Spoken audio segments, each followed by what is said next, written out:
Shalom, selamat pagi, selamat datang di Renungan Harian Toraya Minggu 12 Februari 2023.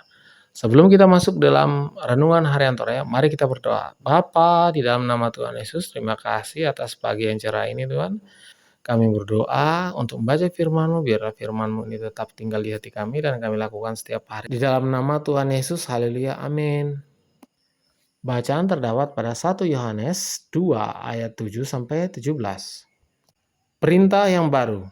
Saudara-saudara yang kekasih, bukan perintah baru yang kutuliskan kepada kamu, melainkan perintah lama yang telah ada padamu dari mulanya.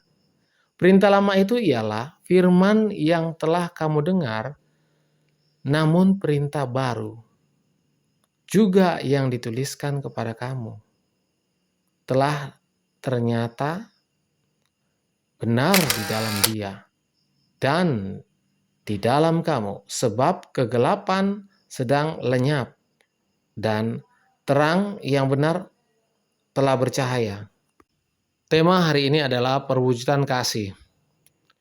Hampir pasti bahwa semua orang yang ingin dikasihi, namun belum tentu semua orang rindu untuk berbagi kasih. Mengapa demikian? Karena masih sebagian orang yang bersikap egois. Perintah mengasihi adalah ajaran firman Tuhan. Di satu sisi adalah perintah lama, tetapi di sisi lain adalah perintah baru. Perintah lama karena berasal dari perjanjian lama. Imamat 19 ayat 18. Namun perintah baru karena Yesus memerintahkannya secara radikal dengan cara baru. Pada Yohanes 13 ayat 34-35.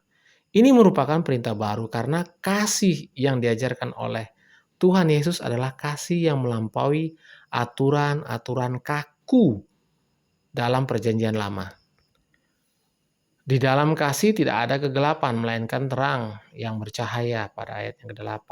Dan hidup dalam terang tidak ada kebencian, tetapi yang ada ialah saling mengasihi, saling peduli, dan senantiasa mensyukuri pengampunan dari Allah.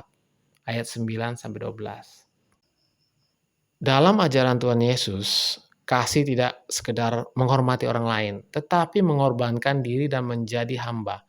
Kasih merupakan pemberian tanpa pamrih, bukan hanya kepada teman atau keluarga, tetapi bahkan kepada musuh yang menganiaya kita.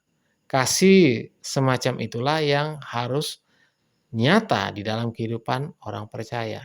Karena jika tidak demikian, berarti kita masih hidup dalam kegelapan yang dikuasai dosa. Hidup dalam kasih akan nampak melalui pertumbuhan dan pemeliharaan atau terpelihara relasi yang benar dengan Allah dan sesama manusia. Kasih kepada Allah diwujudkan dalam ibadah ritual dan kasih kepada sesama dinampakkan dalam ibadah, perilaku, atau etika hidup orang percaya. Tidak ada artinya ajaran kasih hanya dikatakan atau didengar saja, tanpa dinyatakan dalam relasi yang baik dengan Tuhan dan sesama. Tetaplah hidup dalam kasih. Amin. Mari kita berdoa. Bapa dalam nama Yesus, terima kasih atas firman-Mu. Pagi ini biarlah firman-Mu ini tetap tinggal di hati kami dan kami lakukan setiap hari di dalam nama Tuhan Yesus. Haleluya, haleluya, amin. Selamat pagi, selamat beraktivitas. Tuhan Yesus memberkati. Amin.